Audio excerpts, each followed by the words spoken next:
नमस्ते। डॉक्टर भीमराव अंबेडकर, एक ऐसा नाम जिसे हम सब बहुत सम्मान देते हैं। पर एक सवाल है, एक बहुत ज़रूरी सवाल।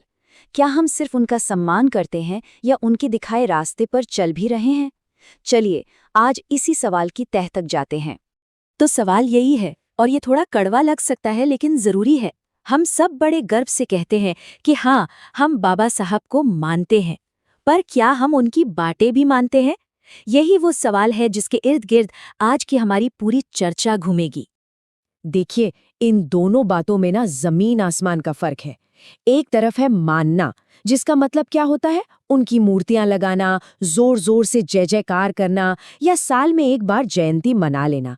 और दूसरी तरफ है उनकी बातें मानना, जिसका मतलब है उनके विचारों को असल में अपनाना, उनके सिद्धांतों पर चलना, उस रास्ते पर आगे बढ़ना जो उन्होंने दिखाया था। तो बाबा साहब ने हमें सिर्फ अधिकार नहीं दिए थे, उन्होंने एक पूरे समाज को बदलने का, एक बेहतर समाज बनाने का एक पूरा का पूरा ब्लूप्रिंट दिया था। तो चलिए उनके दिए हुए कुछ सबसे ज़रूरी सिद्धांतों को ना एक एक करके समझते हैं। तो उनका सबसे पहला और शायद सबसे ज़रूरी सिद्धांत था जाति का पूरी तरह से विनाश। वो मानते थे कि जातिवाद की जड़ें समाज से तभी खत्म होंगी जब रोटी और बेटी का संबंध बनेगा। मतलब जब अलग अलग जातियों में शादी ब्याह खान पान एकदम आम बात हो जाएगी। बाबा साहब इस समस्या के जड़ तक गए। उन्होंने साफ साफ कहा, जाति एक मानसिक बीमारी है। और जानते हैं, इस बीमारी को खत्म करने का सबसे कारगर, सबसे असली इलाज उन्होंने क्या बताया? ज्यादा से ज्यादा इंटरकास्ट मैरिज। यही था उनका हल। इसके बाद आता है उनका दूसरा सिद्धांत, जो एक तरह का 3 स्टेप एक्शन प्लान है। शिक्षित बनो, संगठित रहो और संघर्ष करो। देखिए ये तीनों चीजें कैसे जुड़ी हैं। शिक्षा आपके दिमाग को आजाद करती है, संगठन आपको ताकत देता है, और फिर उसी ताकत से किया गया संघर्ष आपको आपके अधिकार दिलाता है। एक के बिना दूसरा अधूरा है। अब बात करते हैं अगले सिद्धांत की, पॉलिटिकल पावर यानी राजनीतिक शक्ति। अंबेडकर जी का कहना था कि पॉलिटिकल पावर वो मास्टर की है, वो मास्टर चाबी है जिससे तरक्की का हर ताला खुल सकता है। पर यह शक्ति मिलती कैसे है? ये तब मिलती है जब लोग अपने छोटे मोटे फायदे छोड़कर पूरे समाज के भले के लिए एक साथ खड़े होते हैं। चौथा सिद्धांत भी बहुत जरूरी है, वो है अंधविश्वास और पाखंड को पूरी तरह छोड़ देना। बाबा साहेब हमेशा साइंटिफिक सोच, वैज्ञानिक नजरिए की बात करते थे। उनका मानना था कि ऐसी कोई भी परंपरा, कोई भी रीति रिवाज जो हमें दिमागी तौर पर गुलाम बनाए, उसे फौरन छोड़ देना चाहिए। तो देखिए, साइंटिफिक सोच तो थी ही, पर उसके साथ साथ बाबा साहब ने पावर, रिस्पेक्ट और इक्वालिटी यानी शक्ति, सम्मान और समानता पर भी उतना ही जोर दिया।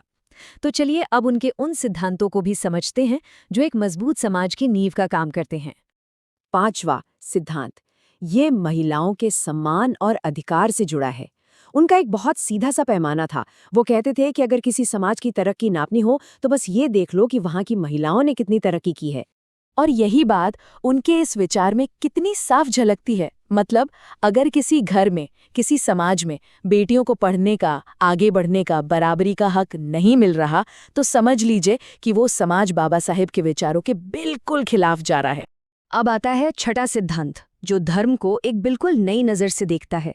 बाबा साहब के लिए धर्म का मतलब पूजा पाठ या कर्मकांड नहीं था। नहीं, उनके लिए धर्म का मतलब था नैतिकता, मोरालिटी। एक इंसान दूसरे इंसान से कैसा बर्ताव करता है, बस वही उसका असली धर्म है। और फिर आता है सातवां और सबसे अहम सिद्धांतों में से एक, आत्मसम्मान, सेल्फ रिस्पेक्ट। सबसे ऊपर अपने स्वाभिमान से कोई समझौता नहीं करना, किसी के भी सामने बेवजह नहीं झुकना। यही तो अंबेडकरवाद की जड़ है, उसका मूल है। इस बात में कितनी गहरी सच्चाई है, जरा सोचिए। उन्होंने कहा था, गुलाम को बस उसकी गुलामी का एहसास करा दो, वो खुद ही विद्रोह कर देगा। ये जो आत्मसम्मान का एहसास है ना, यही अपने हक के लिए लड़ने की पहली सीढ़ी है, पहला कदम है। तो ये थे बाबा साहब के कुछ जरूरी सिद्धांत, एक तरह से एक पूरी क्रांति का ब्लूप्रिंट।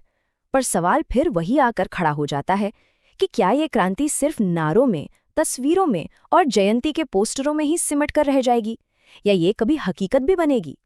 असली बदलाव वो आएगा कैसे? तो फिर कैसे आएगी वो असली क्रांति? क्या सिर्फ नीले झंडे उठा लेने से, या फिर जोर जोर से जय भीम का नारा लगाने से? क्या इतना काफी है, या फिर रास्ता कुछ और है?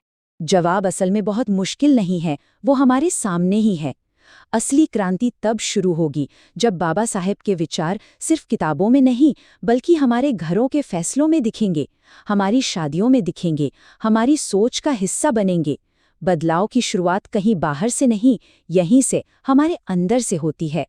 तो आज संकल्प सिर्फ ये नहीं लेना है कि हम बाबा साहब को मानेंगे, बल्कि ये लेना है कि हम उनकी बातें मानेंगे। हम उन्हें सिर्फ फोटो में नहीं बल्कि अपने रास्तों में जिंदा रखेंगे। और आखिर में सवाल बस एक ही है, क्या एक मजबूत, एक बराबर और एक जाति मुक्त भारत बनाने के लिए हम सब इस रास्ते पर चलने के लिए तैयार हैं?